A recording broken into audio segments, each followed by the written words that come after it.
from Denver, this is Fox 31 News at 9. We're on it. Happy Elections Day to everybody. Right now, 9, the ballots being counted, the results coming out, and Fox 31 is your local election headquarters. Our team of reporters spread out around the state tonight, covering every major race as Coloradans decide on the future of our state. Winter weather advisories for accumulating snow in the Colorado mountains. One we could see a few flakes in Denver in pinpoint weather. Also at 9, our Aurora police officers too out of shape. Why the city's mayor is now calling for better fitness standards, saying it could help de-escalate more situations. And there's now a multi-billionaire in the United States, but why didn't the Powerball drawing take place last night as scheduled? We're getting new answers.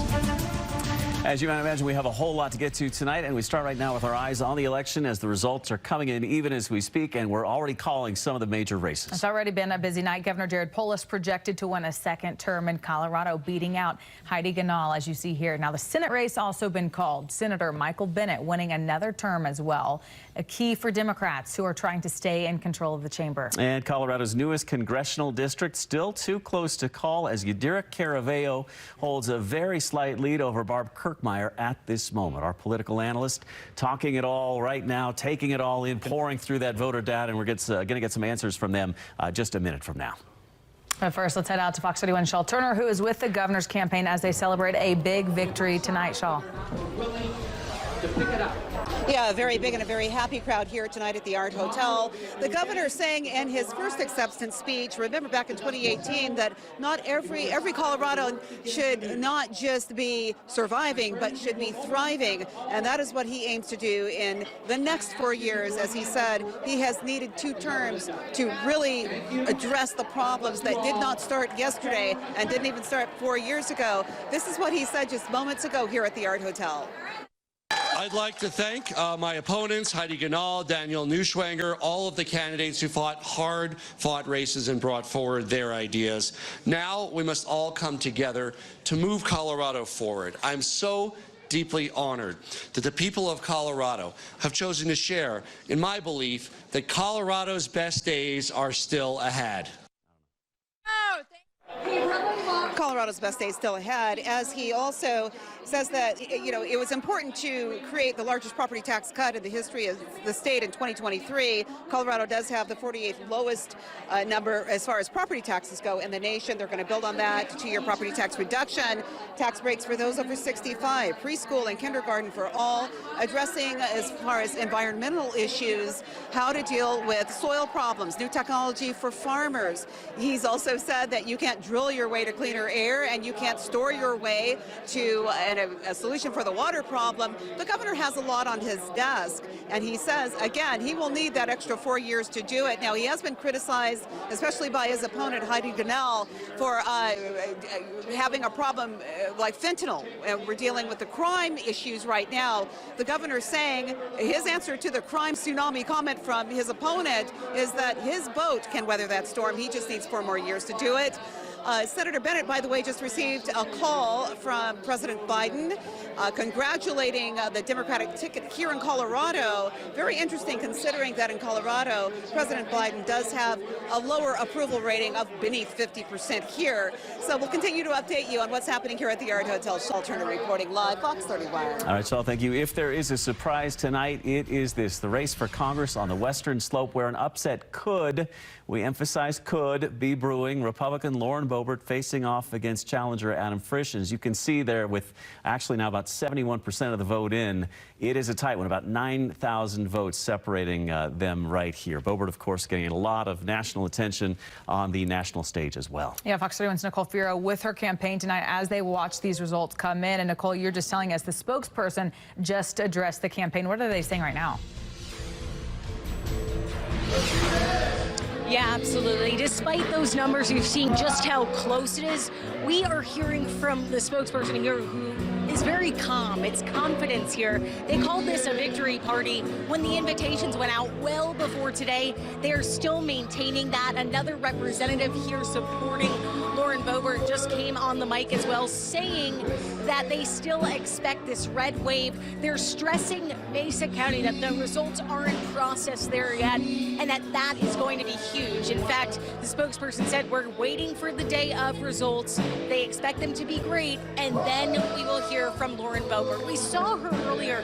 She came out here around 7 o'clock, right when the event started, shaking many hands, giving many hugs, taking pictures with her constituents here, even signing someone's shirt. The feeling here is still very calm, still very confident, as many, though, refresh their phones, look at these results, and see how close it is. This is a Republican-leaning district, even more so with the redistricting. Yet it is so close right now, but the confidence, again, remains high. As soon as we do hear from Representative Boebert, we'll be sure to take it live and tell you everything they say. Reporting live here in Grand Junction, Nicole Fierro, Fox 31. All right, Nicole, let the couples behind you get on with their slow dance uninterrupted. Right now, our analysts watching this race closely, along with others here in the state. Yeah, Fox 31's Matt Morrow with our analysts in studio breaking it all down. Matt. All right, Katie Jeremy, Andy Boyan, Michael Fields joining me now. Gentlemen, the fact that we're talking about this race in CD3, Lauren Boebert, the incumbent congresswoman, this race being this close, that in and of itself says something, doesn't it, Andy? It truly does. And I'll tell you, we just heard from our reporter out west in Grand Junction, but I think the congresswoman's sweating deeply right now. Okay. I think she's worried very much about this. All right, here's the reason why. Michael, take a look at these numbers. 70% of the votes are in. Adam Frisch, 52%. Lauren Boebert, 48%. Important right here to look. You're basically looking at 8,500 votes. 30% still to come in, Michael. Does that 30% mean 8,500 more votes for Boebert? Well, I think that definitely leans that way. The people who voted today lean Republican, and so I think she's going to be able to make up this gap. It's much closer than people expected, and I think a lot of that has to do with the top of the ticket, right? That Polis and Bennett won by significant margins. That has an impact down ballot, and that's what we're seeing. Unaffiliated voters going more towards Frisch. But the Republican, the Republican votes in this district, there are a lot of them. There's still more to come in. I think that she pulls this out. Okay. Let's take a look. The U.S. Senate race. This is the one here. Michael Bennett going to the U.S. Senate for the third time now. Take a look. 62% of the votes are in. This race has been called. He's winning 55-41 right now. No surprise here, Andy, is there? No surprise, other than I think the spread's a little larger than we thought it would be. Actually, I thought this would be a little bit closer, but Michael Bennett's an effective senator. Joe Day ran a great campaign. Two good candidates. But Michael, best Joe here this evening. I think what's interesting about this also is that obviously not all 100% are in, but it's clear that Michael Bennett easily cruised to re-election here with a good formidable opponent. Michael, what does this say to you about statewide races in Colorado that Republicans still struggle? Look at 2 years ago, John Hickenlooper went up against the incumbent, Cory Gardner. Hickenlooper won it by 10 points. This one could even be bigger. Yeah, I think it's a blue state right now, statewide. The Republicans have to fight for certain districts, and that's where we're at right now. But you look at what happens in Florida, right? Florida went totally Republican this year. Colorado's gone totally Democratic this year. It's just what's happened over the last few cycles. Colorado always goes Democratic, though. Okay, and last but not least, let's check in on this. Colorado Congressional District 8. This is the new one. Yadira Caraveo up 49-47. Very quickly, what do we look for here in the next hour or two to see where these votes come in, Michael? Yeah, Weld County is the big place for Barb Kirkmeyer. The same day votes, are they going to come in for Republicans? And Adams, we're looking at Adams, and between Adams and Weld, what comes in for Yadira? Okay, that's what we'll wait and see for the 40% of those votes. Still not counted just yet. We'll be here keeping you updated. Katie? All right, we're going to stay with U.S. House District 8 right now. We're going to check in with those candidates, both candidates hosting watch parties tonight. Here's another look at those numbers. Let's get out first to Fox 31's Evan Krugel. He is at the Caraveo camp tonight. He joins us live. Evan. Something called American Pride. Yeah, the crowd here at the Dems watch party letting out a huge round of cheers just a couple of minutes ago as those latest numbers flashed across the TV screens here in the hallway, showing Dr. Caraveo with that slight lead. This, of course, was expected to be a tight race. It's proving to be one tonight. The race, of course, for the newly minted 8th Congressional District, where Dr. Caraveo is trying to become the first Latina Congresswoman from Colorado. She says her team was busy over the past few weeks. They knocked on close to 300,000 doors in the new district, which includes Commerce City, North Glen, Thornton, and Greeley. Guys, this district is about 40% Latino. Caraveo told me this afternoon she was hopeful and confident that demographic would turn out in big numbers. We've been focusing on the Latino community from the very start, right? With the fact that this is the most Latino district in the state at 39%, with the fact that I am a Latina. We've been having those conversations from day one, and so hopefully we will increase turnout, and they will have an added incentive compared to other elections that they've had in the past. Congressional district, we need Now, Caraveo was out knocking on doors until 7 o'clock. She's been watching those results come in with her parents and with her siblings in Adams County. No sighting of her here yet, but she did tell me earlier today she does plan to speak here tonight if she can pull out a win. Live tonight in Denver, Evan Krugel, Fox 31. All right, Evan, we'll be checking in with you. Let's move on now to propositions on the ballot, many of these tonight. So here's a look at Proposition 122.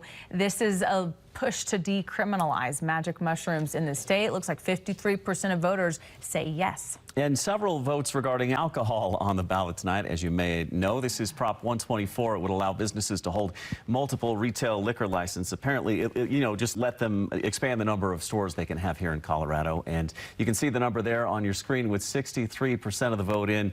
It is going down 62% to 38% at the moment. Prop 125 would allow grocery stores that already sell beer to sell wine. As William, you'll remember about 3 years ago, we allowed them to start selling beer. They want to do it with wine. Right now, you can only get that in a liquor store, and this is just about as dead heat as it can get, 50 to 50. All right, so the final alcohol law change proposal has to do with drink delivery. So during the pandemic, state allowed restaurants to sell alcohol to go. This would make that idea permanent. It would also allow for delivery alcohol. Right now, 53% of voters are saying no, they're not for it. Interesting, for sure. We are definitely not done with the elections just yet. From a Senate race with national implications to those ballot initiatives in Denver, we're covering it all when we come back. Plus, Aurora's mayor wants to get his police force in shape.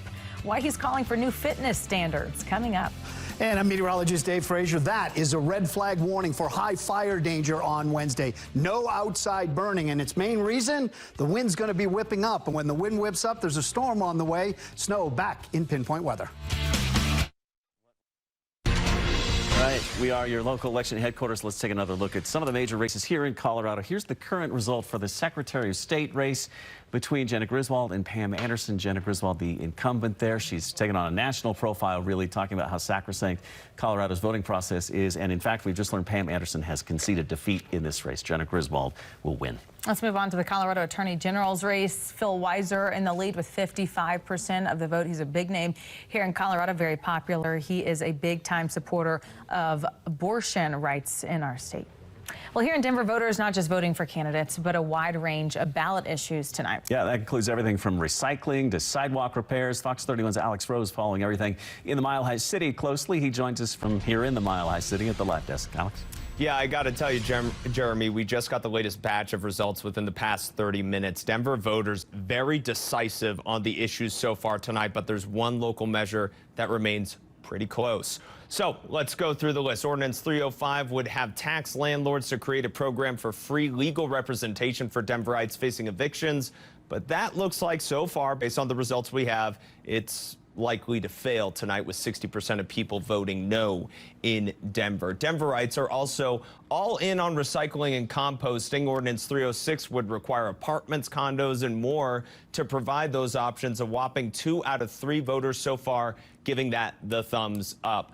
This is the type one that I'm talking about right here. Ordinance 307 would create a sidewalk master plan and charge property owners, I should say, based on how much sidewalk real estate they have outside their home and how busy the street is. The money goes to repairs and replacements. So far, a narrow yes at just around 53% of the vote. And having fun isn't hard for Denverites. Deep Arthur reference there. So far, 65% of Denver voters willing to swallow a modest property tax increase that would help pay Denver library workers, bringing operation hours back to normal, to pre-pandemic levels, bringing better programs and more books to Denver libraries. Now, we're expecting the next batch of votes to come in at 10 o'clock tonight. Again, sidewalks looks like the issue to keep an eye on down the stretch here in Denver. Alex Rose, Fox 31. Now, Chief Meteorologist Dave Frazier with Colorado's most accurate forecast. All right, more on election night in just a minute. Just want to give you a quick look at the forecast. Tonight, the skies remain clear.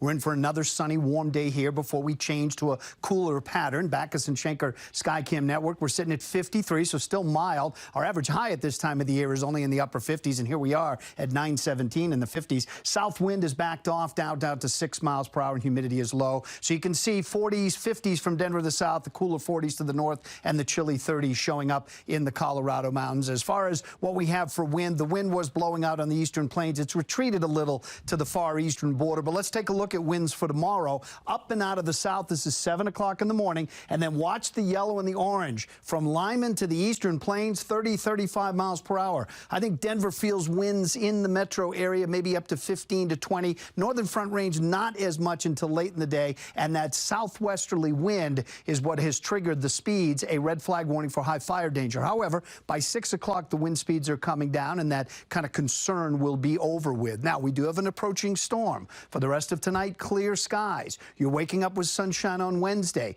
Clouds increase over the mountains, but none of the snow or rain makes it to the central mountains until well after the lunch hour. That's when the accumulation will kick in, and especially after the sun sets. We'll show you the accumulation here in just a second. First, I want to go up into the mountains as we take a look at that. So watch what happens as we go overnight into tomorrow morning. That storm inching closer, but it really doesn't pull into the mountains until we get past the lunch hour. Late in the afternoon and tomorrow night is when the accumulation gets underway. The bulk of the accumulation on Wednesday night by 11 o'clock stays in the Colorado mountains. You can see the sharp cutoff here, and it's anywhere from 2 to 4 to maybe 6 inches way up high on some of the peaks. They will get additional lighter snow on Thursday before all of this wraps up. Temperatures tonight are going to be cold with 20s and 30s in the mountains, 30s, 40s, and some mild 50s out east. And then highs tomorrow, upper 60s, 70s returning again out east, could touch 80 in the southeast, and we're in the 50s as things cool off in the mountains as the rain and the snow approaches. So here's what I've got for tonight. Mostly clear, not much in the way of wind. We're down to 41. Tomorrow, you will notice the wind picking up in the afternoon. We'll have a few clouds passing us by late and another warm one at 69 degrees. Then the cold front comes in late Wednesday night. Now, originally, we were going to put a chance of some rain and snow showers during the overnight hours into Thursday morning. We've pushed that all the way back until Thursday night, as it doesn't look like the wind is in the right direction to give us those snow showers. So still a chance. It's a low chance, but it's not in the morning on Thursday. Now it's late. I'll talk more about this coming up at 9:45. We do cool in the 40s. We stay there on Friday for Veterans Day. A slight warm to 50 degrees on Saturday, and then right back into those cool 40s as we stay dry, breezy, and sunny all the way through the middle part of next week. Still to come on Fox 31 News at 9. Everyone in Colorado who's eligible and registered to vote can vote. That's the gold standard in this nation. Plus, we're not done covering the election yet. From the Mile High City to the major races around the country, Fox 31 is your local election headquarters. And Aurora's mayor wants his police force in better shape while he's proposed new fitness standards coming up. And it was a record Powerball drawing, so why was it so delayed? The Problem Solvers getting you answers when the News at 9 comes back. We are your local election headquarters, and we start here all new at 9:30 with our eye on the U.S. Senate race. Actually, what are we doing here? We're going to Gabrielle? We just lost. Sorry, it's election night. There's live stuff going on, and it's hard to make sure that we're in touch with all of our reporters at their respective places tonight. But we can go over the latest numbers in this race that we've been talking about. Let's get to that screen. Michael Bennet, as you know, winning successfully tonight, defending his seat, headed for a third term in Washington, D.C. Yeah, that's right. So the balance of power in the Senate is a focus for both parties in these midterm elections. We'll check in with Gabrielle Franklin as soon as we can. She is at Bennett's campaign, who's celebrating a big victory tonight. And let's head over to Grand Junction right now. Mesa County, here's a live look at her watch party tonight. This is the race that everybody is watching, not just here in Colorado, but really around the country, because at last check, just 9,000 votes separated the two in this race. And in fact, Adam Frisch, her challenger, was in the lead by about 9,000 votes at last count. Now, we know that Lauren Boebert is expected to speak to reporters over in Grand Junction about 20 minutes from now. And of course, we're going to bring that to you just as soon as we learn more details about that. But if there is a surprise in what's going on in Colorado politics tonight, this is it. Lauren Boebert down by about 9,000 votes at last check here in Colorado. And our reporter who is live there at this Boebert watch party has been tweeting updates, and she said the spokesperson remains calm. They're waiting for the day of votes to come in. So we'll check in at 9:45, see what Boebert has to say about that. It's not just candidates on the ballot tonight, as you also know and voted on many of these ballot propositions. So here's a look at the push to decriminalize magic mushrooms in the state. 51% of voters right now are saying yes. Several votes on the ballot involving alcohol here in Colorado. We'll start with Prop 124. This would allow businesses to hold multiple retail liquor licenses, basically allow you to open more than one liquor store. And right now it's being defeated pretty soundly, 62% to 38. The next booze ballot initiative, Prop 125, this would allow grocery stores that already sell beer to sell wine as well. You'll remember a few years back we allowed grocery stores to start selling beer. Now they want to sell wine. Obviously liquor stores don't love that idea. You can only get it in a liquor store at the moment. And this is about as even as it gets, just about 4,000 or so votes separating the two, with no in the lead at the moment. And another alcohol law change proposals, Prop 126. So under current law, liquor stores and other retailers can deliver products using their own employees. So this would make it so third-party services like DoorDash could also deliver alcohol. As you see here, 53% of voters say no, and it's important to note 26 other states allow this right now. Yeah, and this was a big thing during the pandemic, of course. A lot of people got their alcohol that way and hoping to keep it going. We'll see if that happens here in Colorado tonight. We are still following several close races, including ones that are going to have big national implications as Democrats hope to hold on to the House and Senate. We're live with all that when we come back. Plus, so what happened with Powerball last night? New details about why that drawing was delayed until this morning. Straight ahead.